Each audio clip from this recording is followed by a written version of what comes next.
Hello everyone, welcome to our channel. Today, we're going to guide you through the essential steps to prepare for your partner's arrival here in Canada. This is an exciting time, and with the right preparation, you can make the transition as smooth as possible.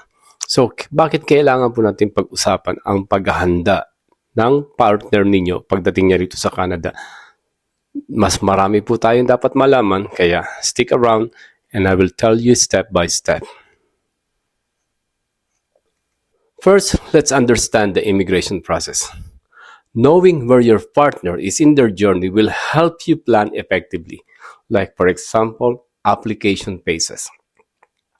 Familiarize yourself with the different stages of the immigration applications, including approval and issuance of visas.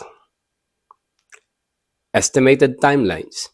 Check the IRCC website for current processing times to better anticipate your partner's arrival date. Kailangan po nating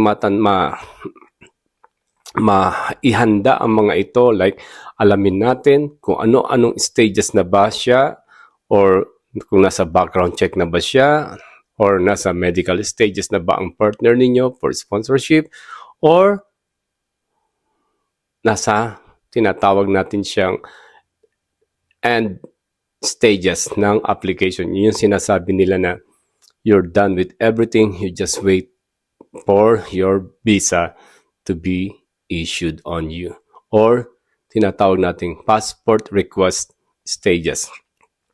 And we also need to understand yung processing times ng application, ng sponsorship application this year, kung nasa 24 days na ba siya o binaba nila sa 18 months, something like that. So, kailangan po natin alam ang bawat stages at bawat phases ng application ng partner natin dito sa Canada or sa Pilipinas man siya, kung saan siya pinaprocess.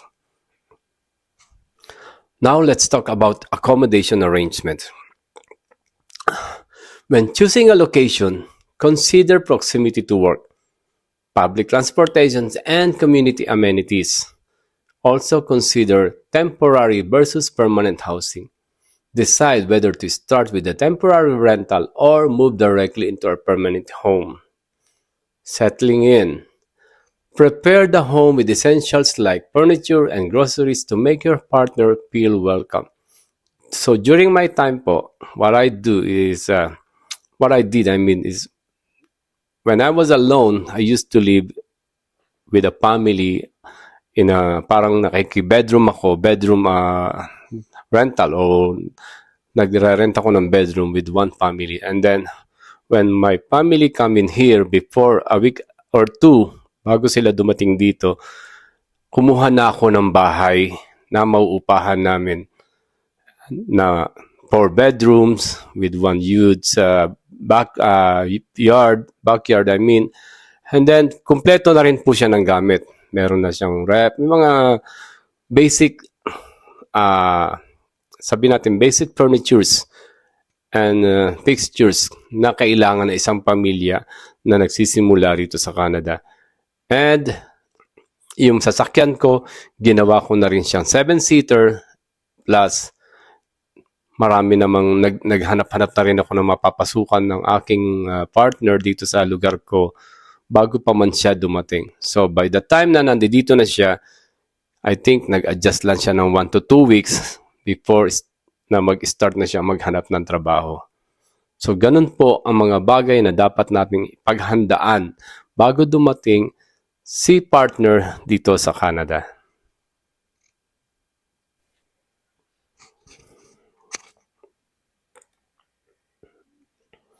So now let's go to financial preparations. So financial preparation is key to a smooth transitions, like budget planning. So create a budget for initial expenses such as housing, utilities, and groceries. Banking needs.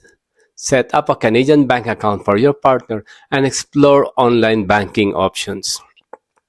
Also, understanding taxes. Familiarize yourself with the Canadian tax system and any obligations your partner may have.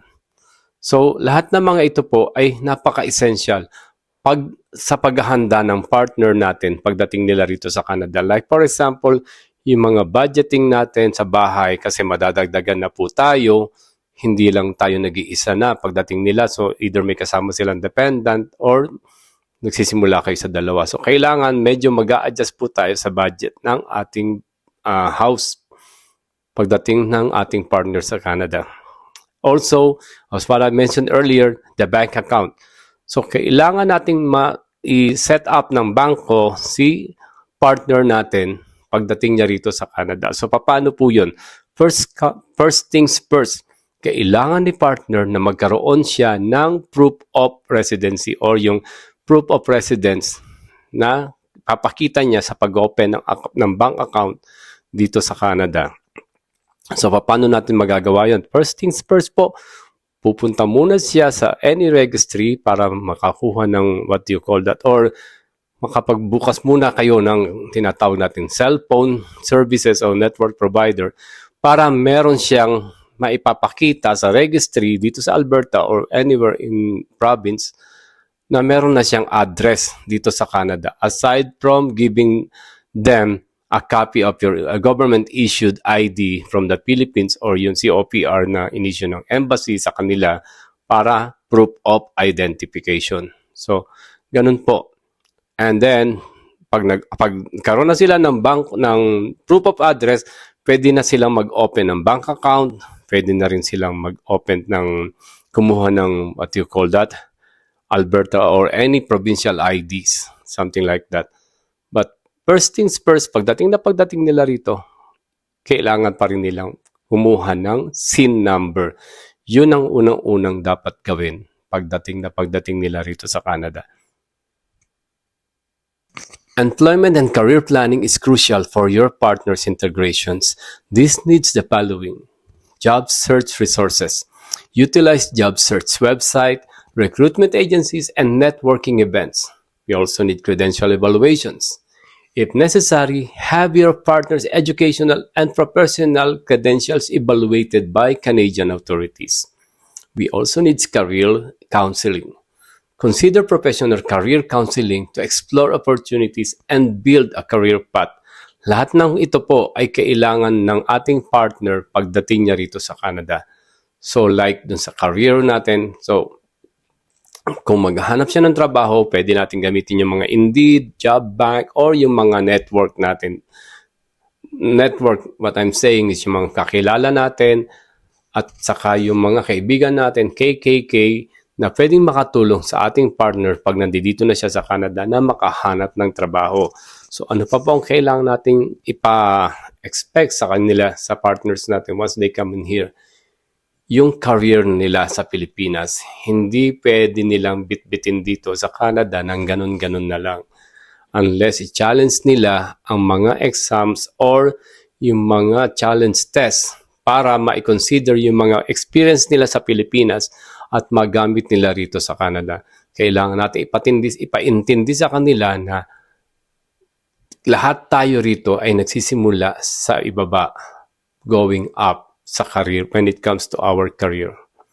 Okay? Kaya kung kailangan nilang magpa-counsel, marami pong mga NGOs na pwedeng makatulong sa inyo para ma-counsel ang ating partner pagdating nila dito sa Canada dahil sa maninibago po sila ng todo. Kung hindi sila sanay sa ganung mga bagay na talagang nagsisimula sa ibaba, so, yun na yung time na kailangan natin silang ipa-counsel or career counseling na tinatawag. Meron po yan sa mga libraries. Pwede tayo magtanong sa mga librarian doon kung saan pwede o yung mga family-oriented organizations na makakatulong sa mga newcomers dito sa Canada. Ensuring your partner's health and insurance needs are met is vital. Like health insurance, apply for provincial health insurance as soon as your partner arrives, as there may be a waiting period. So if that's the case, consider temporary private insurance to cover the interim period. Healthcare facilities too. Familiarize yourself with local healthcare providers and service available in your area. So lahat ng po yan is napaka-importante.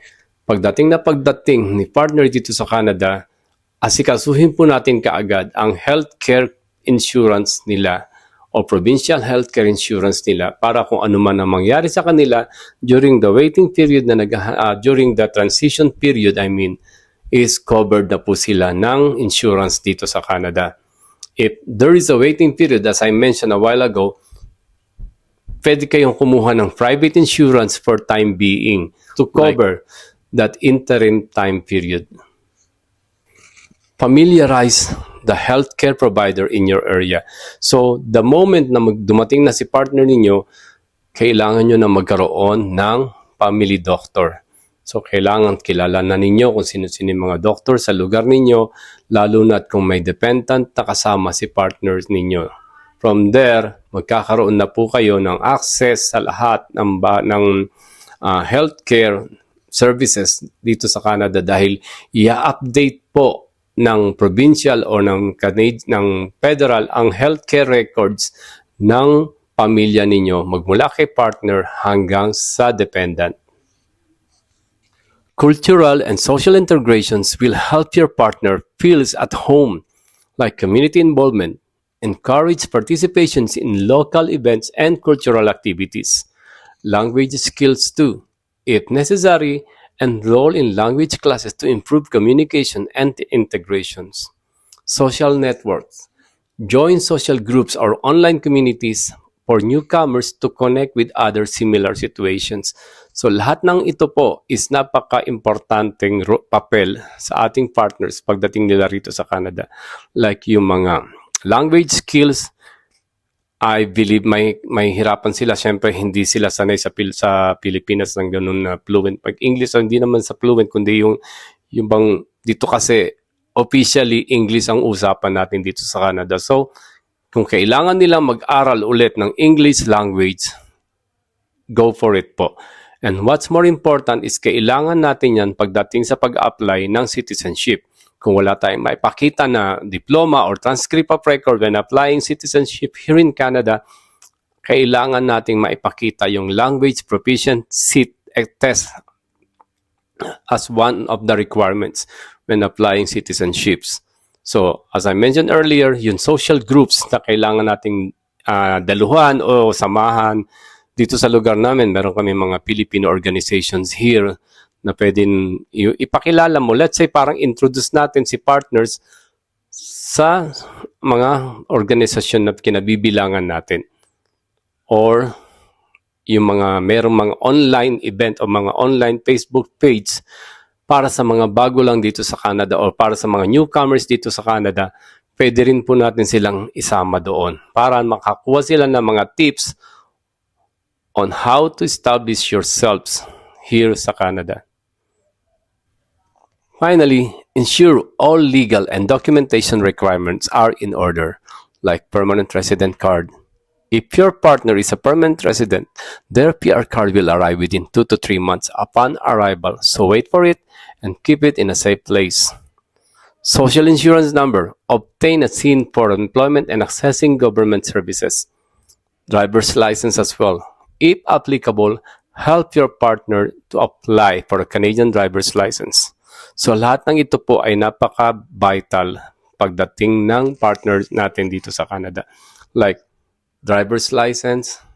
So kailangan kung may driver's license siya sa Pilipinas, dali niya na po ito. Once na maiparedribo niya ang driver's license niya, dali niya na rito sa Canada yun para hindi na siya magtagal sa pagkuha ng driver's license upon passing the learner's exam. SIN number. SIN number is nakukuha po ang SIN number sa Service Canada. So, upon arrival, punta na kagad kayo sa Service Canada Canada Place, what we call it Canada Place, para mag-secure ng SIN number para kay partner natin. And then, as I said, yung PR card, dumarating po yan within 2 to 3 months upon arrival nila sa port of entry dito sa Canada. So, wait for it and keep it, and yun po ang gagamitin nila. Pagbalik nila sa Pilipinas, pabalik ulit dito sa Canada. We hope this guide helps you prepare for your partner's arrival here in Canada. Remember, preparation is a key to ensuring a smooth and successful transition. If you found this video helpful, please give it a thumbs up and share it with anyone who might benefit. Don't forget to subscribe to our channel for more tips and updates. Thank you for watching. Bye bye.